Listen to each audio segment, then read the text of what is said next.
मंजूच्या मालिकेमध्ये आपल्याला आता एक जबरदस्त असा भाग पाहायला मिळणार आहे. सत्य आणि मंजूच्या मागावर असलेली पूर्वा हिच्या हातावर तुरी ठेवून फाईल कशी सत्य आणि मंजूने एस-पी साहेबांपर्यंत पोहोचवलेली आहे, ते आपल्याला या भागामध्ये पाहायला मिळणार आहे.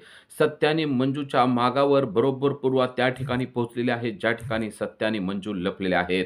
आणि तिथं पोहोचल्यावर देखील सत्य आणि मंजूनं ताकास्तूर न लागू देता त्यांना जे काय करायचं ते कसं केलं ते आपण या भागामध्ये पाहणार आहेत. तर हा भाग शेवटपर्यंत नक्की पहा. जर आपल्या चॅनलला सबस्क्राईब केलेलं नसेल तर त्वरित सबस्क्राईब करा.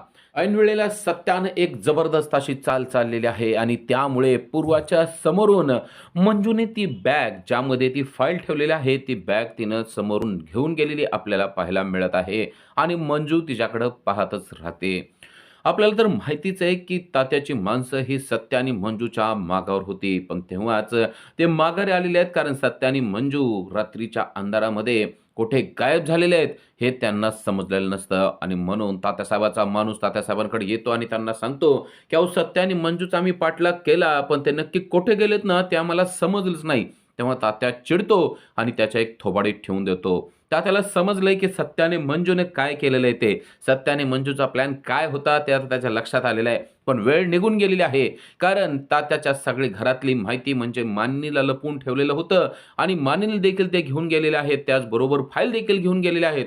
हे सगळं आता तात्याच्या लक्षात आलेलं असतं आणि आता पूर्वा देखील आलेली असते आणि पूर्वा तात्यांना म्हणते, "मी तुम्हाला सांगितलेलं होतं तात्या, त्या मंजूला घरामध्ये ठेवू नका म्हणून, पण तुम्ही अजिबात ऐकलं नाही." तेव्हा तात्या म्हणतात, "ती मोठी मिस्टेक झाली आहे, पण आता ती मिस्टेक मला दुरुस्त करावी लागणार आहे.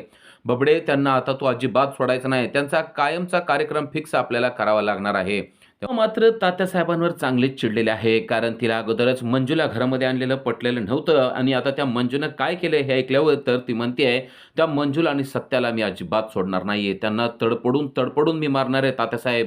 आणि तात्यासाहेबाला देखील तेच अपेक्षित आहे. पण आता सत्य आणि मंजू मात्र यांच्या समोर नाहीयेत. ते फरार झालेले आहेत आणि नुसते फरार झालेले नाहीयेत, तर तात्याची फाईल घेऊन फरार झालेले आहेत.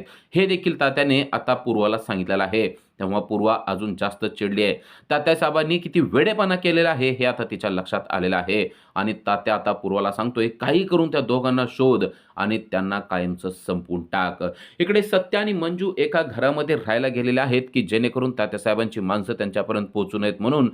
पण जेव्हा ते रात्री झोपल्यानंतर सकाळी उठलेले असतात, तेव्हा मात्र त्यांच्यासमोर तात्यासाहेबांचे गुंड परत त्यांच्यापर्यंत पोहोचलेले त्यांना पाहायला मिळालेले आहेत. तात्यासाहेबाचे गुंड त्यांच्या बेडच्या सगळ्या बाजूने उभारलेले असतात आणि सत्य आणि मंजूला त्यांनी घेरलेलं असतं. आता सत्य आणि मंजू त्यांच्याकडे पाहत असतात. सत्य आणि मंजू हे अजिबात घाबरलेले नसतात, पण त्यांना धक्का नक्कीच बसलेला असतो. पण जे गुंड उभारलेले आहेत त्यांना असं वाटतं, की आता हे दोघे आपल्याला सापडलेले आहेत आणि हे चांगलेच घाबरलेले आहेत. सत्या त्यांच्याकडे बघत असतो. त्यांच्याकडे काय-काय आहे, कोणते हत्यार आहेत, हे सगळं सत्याने पाहिलेलं असतं आणि ते सगळे गुंड हसत असतात आणि म्हणत असतात, की "आता तुमचं काही खरं नाहीये. आज तुमचा खेळ खलास झालेला आहे." असं ते सत्य आणि मंजूला बोलत असतात.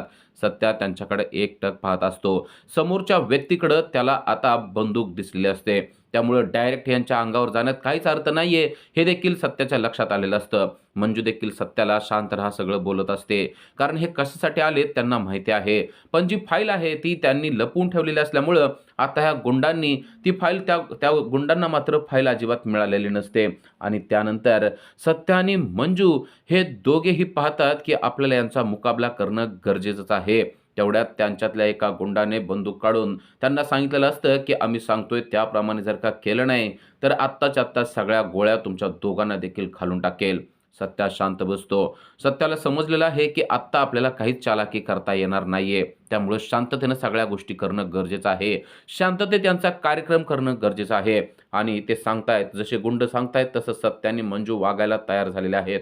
गुंड त्यांना सांगतायत, की आत्ताच्या आत्ता बाहेर यायचं आणि बाहेर येऊन जमिनीवर शांतपणे बसायचं. सत्या मंजूला म्हणतो, "मी आत्ताच्या आत्ता ह्यांचा कार्यक्रम फिक्स करू का?" मंजू म्हणते, "सत्या जरा शांत राहा. आता आपल्याला ते जे म्हणतायत ना, ते करणं गरजेचं आहे." आणि त्याप्रमाणे सत्या आणि मंजू दोघेही आता बाहेर गेलेले असतात आणि त्यानंतर त्यातल्या एका गुंडाने एका व्यक्तीला फोन लावलेला आहे. पण तो कोणाशी बोलतोय हे अजून सत्या मंजूला समजलेलं नसतं. तो सांगत असतो, "या दोघांना जिवंत पकडलेलं आहे. तुम्ही सांगा काय करायचंय ते. तुम्ही नुसता हुकूम करा. आत्ताच्या आत्ता खतम करून टाकतो आणि त्यांचे मुर्दे तुमच्याकडे घेऊन येतो." तो बोलत असतो ते म्हणजे पूर्वाला. पण सत्य आणि मंजूला असं वाटतंय, की तो तात्यासाहेबांना बोलत आहे. तिकडून पूर्वाने त्याला हुकूम दिलेला आहे, की त्यांना काही सुद्धा करू नको. त्यांना जिवंत मी मारून टाकणार आहे. कारण ते माझे शिकार आहे. तू त्यांना फक्त पकडून ठेव, तोपर्यंत मी येते. आणि आता त्यांच्यापर्यंत पूर्वा पोहोचणार आहे. आता सत्या मंजूला समजलंय, की चालाकी करण्याची हीच वेळ आहे. कारण ज्या व्यक्तीकडे बंदूक होती, तो शांतपणे दुसऱ्याशी कोणाशी तरी बोलत बसलेला आहे. नक्कीच तो तात्याशी बोलतोय असं त्यांना वाटलेलं असतं. आणि त्याच वेळेस सत्या आणि मंजूने चालाकी करायचं ठरवलेलं आहे. इकडे पूर्वाने तर हुकूम दिलाय, की मी येईपर्यंत त्यांना जिवंत ठेव आणि मी आल्यानंतर त्यांचं काय करायचं ते करते. पण तिला माहिती नाहीये, आता फोन ठेवल्याबरोबर काय होणार आहे ते. जेव्हा फोन ठेवला जातो तोपर्यंत सत्याने एकाच्या हातातील दांड कवडून घेतलेला आहे आणि दणादण धुलाई करायला सुरुवात केलेली आहे. तेवढ्यावरच सत्या थांबला नाही, तर अजून तो दुसरा मेन जो गुंड आहे त्याच्या देखील मागे लागलेला आहे. आणि मंजू देखील काही कमी नाहीये. मंजूने देखील दांडकं उचललेलं आहे आणि मंजूने देखील दांडकं उचलून सगळ्या गुंडांची जबरदस्त धुलाई सुरू केलेली आहे. एका क्षणात सत्या आणि मंजूने दाखवून दिले, की त्यांच्या अंगात किती ताकद आहे ते आणि ते काय-काय करू शकतात ते. ज्याच्या हाकडे बंदूक होती त्याच्याकडची बंदूक देखील मंजूने काढून घेतलेली आहे आणि आता दांडक्याने सगळ्यांचा चांगलाच समाचार घेतलेला आहे. या दोघांनाही आत्ताच्या आत्ता जिवंत मारून टाकतो, असं म्हणणारा गुंड आता मातीत लोळत आहे आणि अक्षरशः मंजू त्याच्या नडगेवर, पायावर दणादण दांडक्याने मोठमोठे घाव घालत आहे आणि तो अक्षरशः तळमळत आहे. तेव्हा सत्या मंजूला सांगतो, की "या सगळ्यांकडे मी बघतो, तू काही काळजी करू नको. तुम्ही आत्ताच्या आत्ता ती फाईल घ्या आणि इथून लवकरात लवकर गेलात तर बरं होईल." ते दोघेही जेव्हा गुंडांशी लढत असतात, तेव्हाच तेथे सत्याच्या मदतीला बलमा आलेला आहे आणि बलमानं देखील आता या गुंडांची धुलाई चालू केलेली आहे. सत्या बलमाला सांगतो, की "बलमा, आत्ताच्या आत्ता तू वाघमारेंना घे आणि तुम्ही दोघेही पटकन ती फाईल घेऊन निघून जा."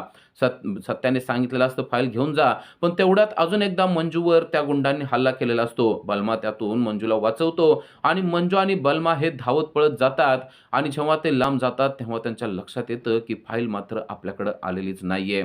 सत्य अजूनही तिथं लढत आहे आणि फाईल तिथंच राहिलेली आहे. आपल्याला पुन्हा एकदा माघारी जावं लागणार आहे, असं आता मंजूने बलमाला सांगितलेलं असतं. बलमा म्हणतो, "काही हरकत नाही. आपण परत एकदा तिथं जाऊ आणि फाईल आपण कसल्याही परिस्थितीत घेऊन येऊ." आता मंजू तिकडे जाण्यासाठी तयार झालेली असते. मंजू बलमाला सांगते, "बलमा भाऊजी, आत्ताच्या आत्ता आपल्याला तिकडे जावंच लागणार आहे, कारण फाईल जी आहे ती बाहेर अडकवलेली होती आणि ती तिथंच राहिली आहे." बलमा म्हणतो, "काही हरकत नाही. आपण लगेचच्या लगेच निघूया आणि ती फाईल घेऊया."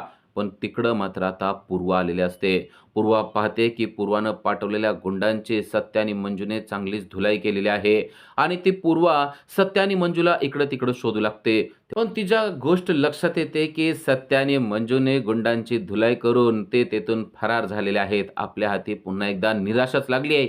या गोष्टीमुळे ती परेशान झालेली असते. पण इकडं मंजू पण परेशान आहे. कारण ती फाईल जी आहे, ती आता तिला दिसते, की ती त्यांनी लटकवून ठेवलेली असते आणि त्या पिशवीमध्ये ठेवलेली असते. ती लाल पिशवी आता तिला दिसत असते आणि नेमकी पूर्वा त्याच ठिकाणी असते. पण पूर्वाला माहिती नाहीये, की तात्यासाहेबाचं नशीब हे असं लोंबकळतंय. अजून तुझ्या लक्षातच ते आलेलं नसतं आणि बलमा आणि मंजू हे तिथपर्यंत पोहोचलेले असतात. पूर्वा आता त्याच ठिकाणी फेऱ्या मारत असते. त्यांना काही करून ती तिथली फाईल काढून घ्यायची असते. बलमाला ती म्हणते, "आता काय करावं मला काही कळत नाही." बलमा म्हणतो, "मी जाऊन घेऊन येऊ का?" ती म्हणते, "नको, तू जर का केला तर ती पूर्वा तुला पकडून ठेवेल." पण तेवढ्यात सत्यानं एक डाव साधलेला आहे. सत्याला कळलेलं असतं, की फाईल तेथेच राहिलेली आहे आणि सत्या हा चाललेला असतो. पण तेवढ्यात तो फाईल बघतो. त्याला कळतं, की पूर्वा ही तिथेच आहे ज्या ठिकाणी फाईल आहे आणि त्याला हे देखील समजलेलं असतं, की बलमा आणि मंजू हे माघारी आलेले आहेत. आता आपल्यालाच काहीतरी करावं लागणार आहे या गोष्टीचा विचार करून त्याने पूर्वाला जोरात हाक मारली असते आणि तो म्हणलेला असतो, "पूर्वा मॅडम, तुम्हाला काय पाहिजे? इकडे या, मी तुम्हाला काय पाहिजे ते देतो. तुम्हाला मीच पाहिजे ना? घ्या, जिवंत मी तुमच्यासमोर उभा आहे." असं तो म्हणतो. तेव्हा पूर्वा चिडते. तिला दिसतं, की सत्या आलेला आहे. आता ती चिडलेली असते आणि तिने तिची रिव्हॉल्वर देखील काढलेली असते आणि ती सत्याच्या बाजूला जात असते. सत्याच्या बाजूला जात असताना सत्या मात्र अजिबात घाबरलेला नसतो. सत्या हा तिच्याच बाजूने येत असतो आणि म्हणतो, "तुम्ही मला पकडायला आलाय ना, पण मी काय केलं ते सांगा. मी कोणता गुन्हा केलेला आहे म्हणून तुम्ही मला पकडणार आहात?" ही गोष्ट मंजूच्या देखील लक्षात येते, की सत्याने बरोबर डाव केलेला आहे आणि मंजू बघते, की आता पूर्वा ही बरोबर सत्याच्या बाजूला चाललेली आहे. तिचं लक्ष त्या फाईल फाईलकडे जातं. ती बलमाला सांगते, की "बलमा 1च मिनिट थांब." मी पटकन जाते आणि ती फाईल घेऊन येते. बलमा म्हणतो, "ठीक आहे, मी इथंच थांबतो. तुम्ही पटकन जा आणि फाईल घेऊन या."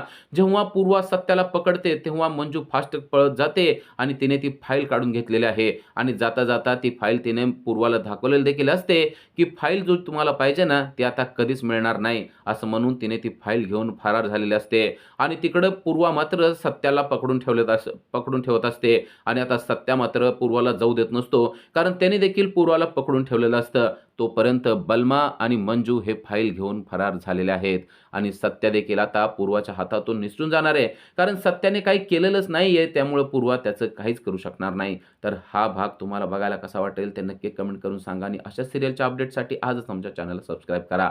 थँक